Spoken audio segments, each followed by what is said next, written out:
বলে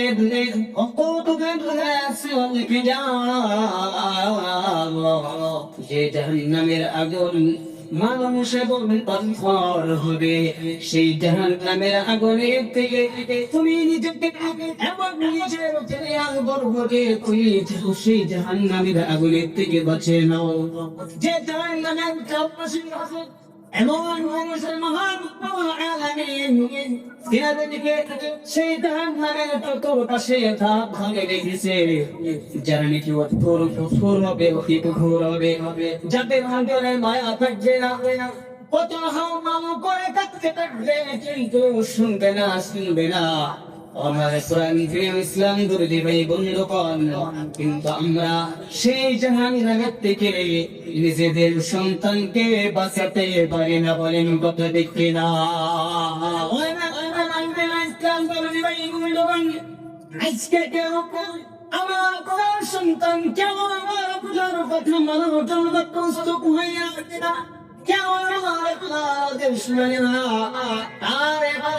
কারণ আমি বলে দিচ্ছি সেই সন্তানকে আপনার যে কথা আছে আপনার সন্তান মেনে কারণ হয়েছে সেই সন্তানকে মানার যে আখলাক, সেই আখলাকটা আপনি নিজের সন্তানকে এখনো পর্যন্ত শেখান নাই, বলেন হ্যাঁ? যদি শিখাতেন তাহলে নিশ্চয় আপনার সন্তান আপনার কথা মানত।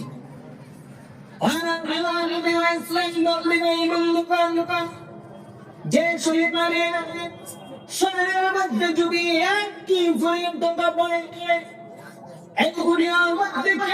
আপনার সন্তানকে বিনা বিষয় দিয়ে একটি ফুলের টোকা দেয়, আপনার অন্তরের মধ্যে আঘাত লাগে।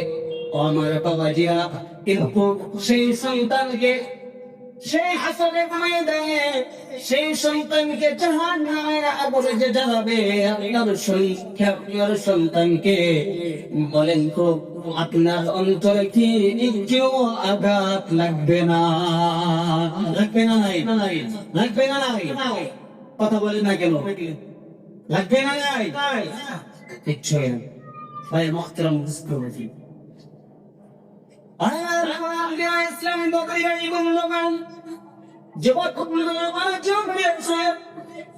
একজন যুবকের কি দায়িত্ব, তার সন্তানের প্রতি একজন বাবার কি দায়িত্ব জিজ্ঞেস শুনবেন। হযরত ওমর রাদিয়াল্লাহু তাআলা আনহুকে জিজ্ঞাসা করলেন, মা হাক্কুল ওয়ালাদি আলা আবিহি। হযরত ওমর রাদিয়াল্লাহু তাআলা আনহু বললেন, হে সাহাবা, একজন পিতার উপরে কি দায়িত্ব রয়েছে, একজন সন্তানের প্রতি কি হক রয়েছে? হযরত ওমর রাদিয়াল্লাহু তাআলা বললেন, আইয়ামিতাতিল উম্মাহু ওয়া ইহসিয়া ইসমাহু ওয়া ইউআল্লিমাহুল কুরআন। জোরে বলেন আল্লাহু আকবার। জোরে বলেন আল্লাহু আকবার। আজকে তুমি সুন্দরী তাসো, আজকে তুমি পরশা তাসো, আজকে তুমি ধন দৌলত তাসো, আজকে তুমি সুন্দরী তাসো। হযরত ওমর রাদিয়াল্লাহু তাআলা আনহু বললেন, একদম তোমাকে প্রথম লিখনো হয়েছে যখন নাকি সে বিবাহ করবে, আর প্রথম দায়িত্ব হয়েছে যে সে একজন নেককার দিকে তালাশ করবে। ওই নকল হয়েছে আইয়ামতে উলমাগু ওয়া ইহসিনা ইসমাগু, এবং বিবাহ করার পর সমস্ত হারাম কাজের থেকে বিরত থেকে হালাল কাজ করে আল্লাহ রাব্বুল আলামিনের ইবাদত করে আল্লাহ রাব্বুল আলামিনের কাছে একটি নেক সন্তান আল্লাহ রাব্বুল আলামিনের কাছে চাইবে।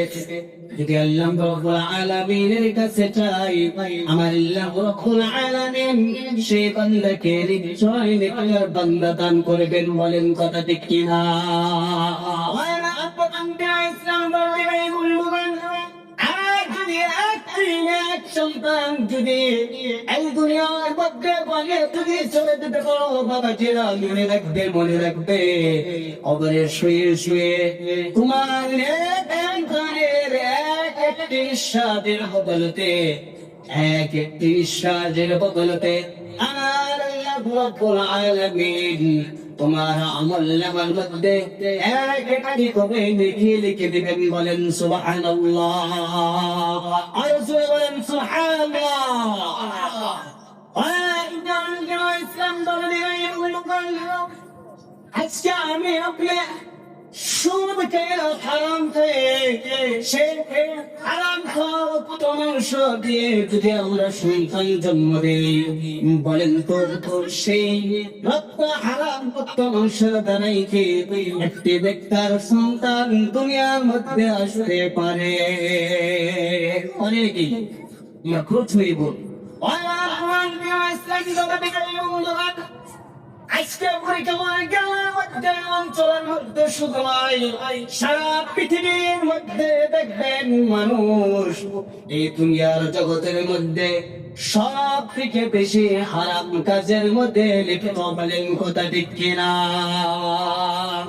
আজকে সময় আজকে ভোর চুলা চিন্তা করে দেখে সুদ খাওয়া হারাম খাওয়া আমাদের মধ্যে আছে কিনা আছে না নাই আছে না নাই মানে মাহতারাম দোস্ত বুজুর্গ আজকে সুদ আমাদের মাঝে হারাম আমাদের মাঝে এরকম ভাবে প্রচারিত হচ্ছে এরকম ভাবে আমরা হারাম কাজের মধ্যে লিপ্ত হয়ে গেছি যে হারাম কাজকে আমরা হালাল কাজের মতো করে করছি ভাই মাহতারাম দোস্ত বুজুর্গ আপনারা এরকম ভাবে বসলেন কেন সুন্দর হয়ে বসেন একজন মানুষ দিতে দেখে যে এনে করে এরকম কেন বড় লোক করে বসে আপনার পায়ে গিয়া হোক দেখবো অল্প সুন্দর দেওয়া দেখবো পায়ে গিয়া বাবা যেরকম পায়ে গিয়া লোক করে বসে আমার বেশি সময় না আর অল্প সময় তোমার দাম গা কষ্ট করেন না মানে দুঃখ নেবেন না অল্প সুন্দর হয়ে বলতে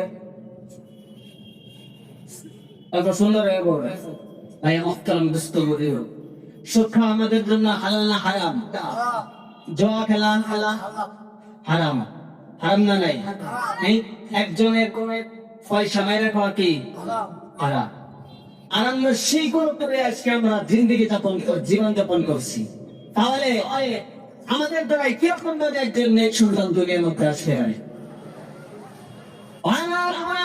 ইসলাম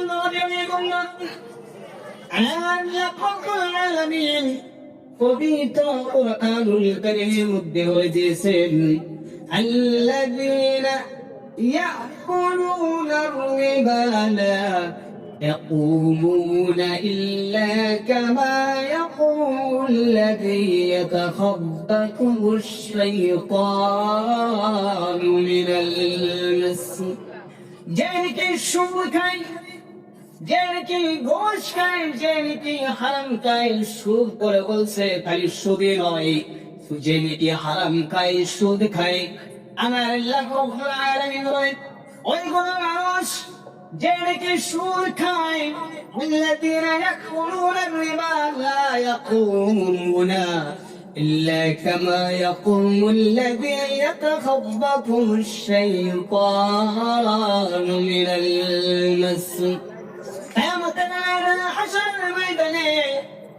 সেই বান্দা এরকম ভাবে খবর থেকে উঠে দাঁড়াবে যেরকম ভাবে একজন মানুষকে তুমি দুনিয়াতে জিন্দেগির মধ্যে যদি ভূতে ধরে যদি জিনে ধরে যখন পাবে পাগলের মতো আচরণ করে আচরণের ময়দানে সেই সুলকুন আল্লাহর বান্দা সেই দুনিয়াতে জিন্দেগির মধ্যে একজন সুস্থ মানুষকে যেরকম ভাবে একটি জিন ভূতে পাগলের মতো করে দেয় সেই রকম ভাবে সেই শুরু করে ব্যক্তি আমাদের দিন হাসরের ময়দানে দাঁড়াবে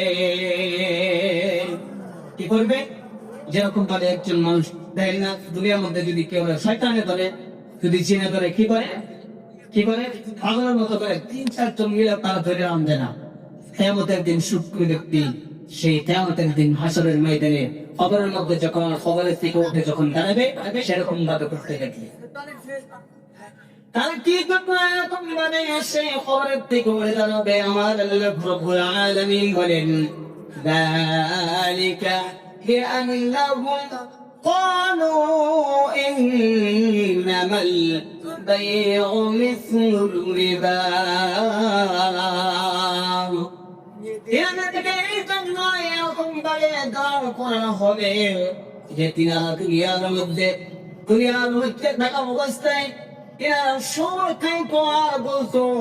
যেরকম ভাবে একজন মানুষ ব্যবসা করে এই শুধু তো ব্যবসার মতোই কিরকম ভাবে যেরকম ভাবে চালান কাটে দোকানের মধ্যে চালান কাটে যেরকম ভাবে মাল এলে বস্তু বাহিনী এনে বিক্রি করে যেরকম ভাবে লাভ করে সেরকম ভাবে আমরা টাকা মানুষকে নিয়ে টাকা নিয়ে সেরকম ভাবে আমরাও লাভ করি। সেই জন্য মহান রব্বুল আলামিন তিনাদেরকে কিয়ামতের ময়দানে হাশরের ময়দানে একটি পাগলের ন্যায় দাঁড় করাবে।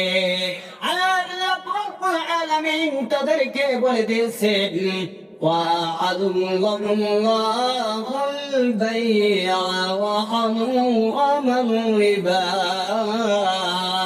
أنا رب العالمين ডাকতে বলেন ওরা আমার দয়ার বান্দা ওরা আমার মহব্বতের বান্দা শুনে তুই দেখে হারাম খেয়ে তুই জাহান্নামের ভাগী হয়ে যাস না, তুই জাহান্নামের অংশ হয়ে যায় না। আমার প্রাণ প্রিয় ইসলাম ধরে দে ভাই বন্ধুগণ, এরকম ভাবে আমাকে আপনাকে আল্লাহ রাব্বুল আলামিন হুঁশিয়ার করে দিচ্ছে ও আমার দুনিয়ার বান্দারা রে, ও আমার মহব্বতের বান্দারা রে, তোদেরকে আমি অনুরোধ করে বলতেছি সুদ খাস না। তুই ব্যবসা করে আমি আল্লাহ রাব্বুল আলামিন ব্যবসাকে হালাল করে দিয়েছি আর সুদকে আমি আল্লাহ রাব্বুল আলামিন হারাম করে দিয়েছি। ও আমার ইসলাম ধর্মের বন্ধুগণ, আজকে পরিকল্পনা চলছে শুনে রেখো যে বান্দাকে এখনো সেই সুরের মধ্যে লিপ্ত রয়েছ। দেখো শুনে নাও সূরাতুল বাকারা 75 নম্বর 275 নম্বর আয়াতের মধ্যে আল্লাহ রাব্বুল আলামিন বলে দিয়েছেন আমি সুদকে হারাম করে দিয়েছি, ব্যবসাকে হারাম করে দিয়েছি। এই মাইকের আওয়াজ যতক্ষণ পর্যন্ত পৌঁছে গেছে আল্লাহর প্রত্যেকটি বান্দা জানতে পেরেছে যে সুদ হারাম। আমার আল্লাহ রাব্বুল আলামিন বলেন ফামান জাআহু মাউইযাতুন মিন রাব্বিহি ফান্তাহা ফালাহু মা সালাফ। এই আওয়াজ পর্যন্ত পৌঁছে গেছে যে বান্দাকে এখনো পর্যন্ত সুদের মধ্যে টাকা লাগিয়েছে এত ফিরাই আমি আল্লাহ রাব্বুল আলামিনের আদেশ দুনিয়ার বান্দার কাছে পৌঁছে গেছে। ও বান্দা, যদি তুমি সেই সুদে সেই হারাম কাজের থেকে যদি ফিরে আসো তাহলে তোমার যাবতীয় জীবনের মধ্যে যে কোনো সুদ খেয়েছ সেগুলো কোনো বিষয় থাকবে না। আমরুহু ইলাল্লাহ, আমার আল্লাহ রাব্বুল আলামিন সেই মুআমালাটা আমার আল্লাহ রাব্বুল আলামিন কিয়ামতের ময়দানে করবেন। আমার আল্লাহ রাব্বুল আলামিন বলেন বান্দারে তোকে আমি মাফ করে দিতে পারি, তোকে আমি শাস্তিও দিতে পারি। আমার ইসলাম ধর্মী ভাই বন্ধুগণ, আল্লাহ রাব্বুল আলামিন বান্দাকে কতটুকু মায়া করেন। আমার আল্লাহ রাব্বুল আলামিন 2 নম্বর সফরতে আল্লাহ রাব্বুল আলামিন বলেন ফাযকুরুনি আযকুরুকুম ওয়াশকুরু লি ওয়ালা তাকফুরুন। সূরা বলেন আল্লাহু আকবার।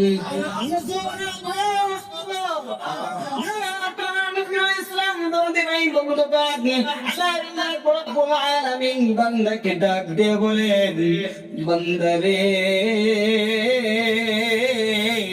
তুই যদি আমাকে স্মরণ করস, তুই যদি আমার কথা আলোচনা করস, ও বান্দা তুমি দুনিয়ার জমিনে তুই যদি একজন মানুষে এই জমিনের মধ্যে আলোচনা কথা করাস, আলোচনা যদি করাস, আমি আল্লাহ রাব্বুল আলামিন ওই আসমানের মধ্যে আমি নুরানি ফেরেশতাকে বান্দা কোন কথা আলোচনা করতে থাকি, বলেন সুবহানাল্লাহ।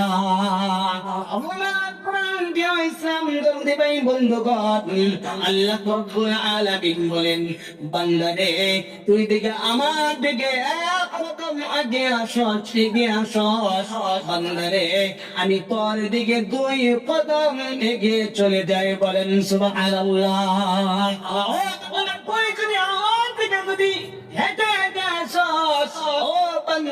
আমি তোর দিকে আমি দৌড়ে দৌড়ে চলে যাই, বলেন সুবহানাল্লাহ। আল্লাহ রাব্বুল আলামিন বান্দার প্রতি কতটুকু দয়াবান, কতটুকু মেহেরবান জানেন নাকি? একজন আল্লাহর কোন বান্দা যদি একটি গুনাহ আনিয়াত করে আল্লাহ রাব্বুল আলামিন ফেরেশতাকে ডাক দিয়ে বলেন, ও ফেরেশতা, ও ফেরেশতা, তুমি আমার বান্দার নামে তুমি গুনাহ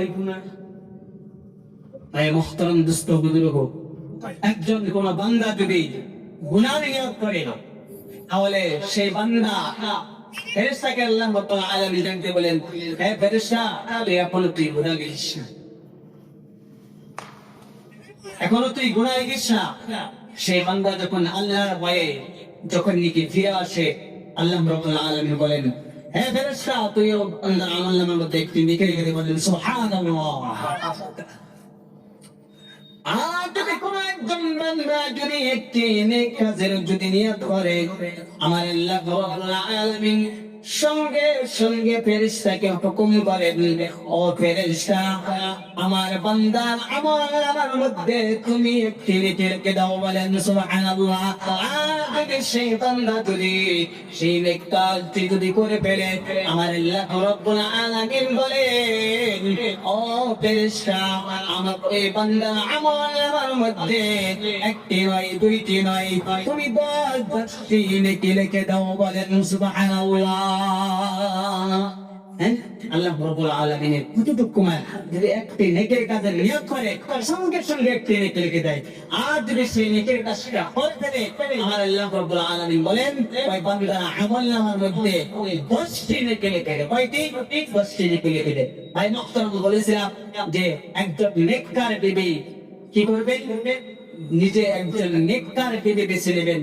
যদি নেককার বিবি বেছে নেন, সেই প্যাকেট থেকে নেককার সন্তান হবে। আর আল্লাহ রাব্বুল আলামিনের কাছে সব সময় কি করবেন? নেককার সন্তান চাইবেন, নেককার সন্তান চাইবেন। আর আল্লাহ রাব্বুল আলামিন বলেন, আল্লাযীনা ইয়াকুলুনা ربنا هب لنا من ازواجنا وذرياتنا قرة اعين واجعلنا للمتقين اماما। ওইগুলো আল্লাহর বান্দা যারা কি বলে, রব্বানা হাব লানা মিন আজওয়াজিনা ওয়া যুররিয়াতিনা, আমাদেরকে এমন সন্তান সন্ততি দান করো যারা নাকি আমার চক্ষুকে শীতল করে দেয়, বলেন সুবহানাল্লাহ। ওয়াজআলনা লিল মুত্তাকিনা ইমামা, এবং আমাকে নেককারদের নেতা বানিয়ে দাও, নেককারদের নেতা বানিয়ে দাও, নেককারদের ইমাম বানিয়ে দাও। এইগুলো তো আল্লাহ রাব্বুল আলামিনের কাছে।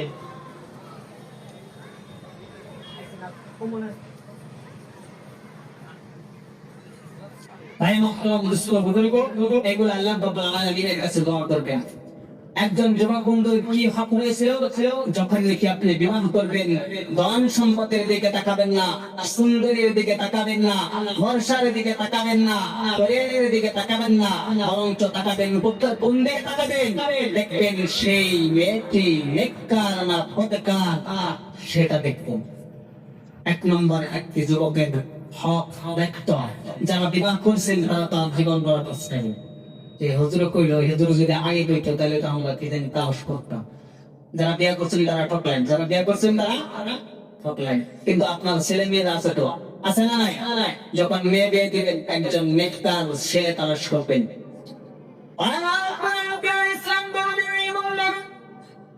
আপনি বিবাহ করলেন, বিবাহ করার পর আমাকে আপনাকে অতি সতর্ক থাকতে হবে।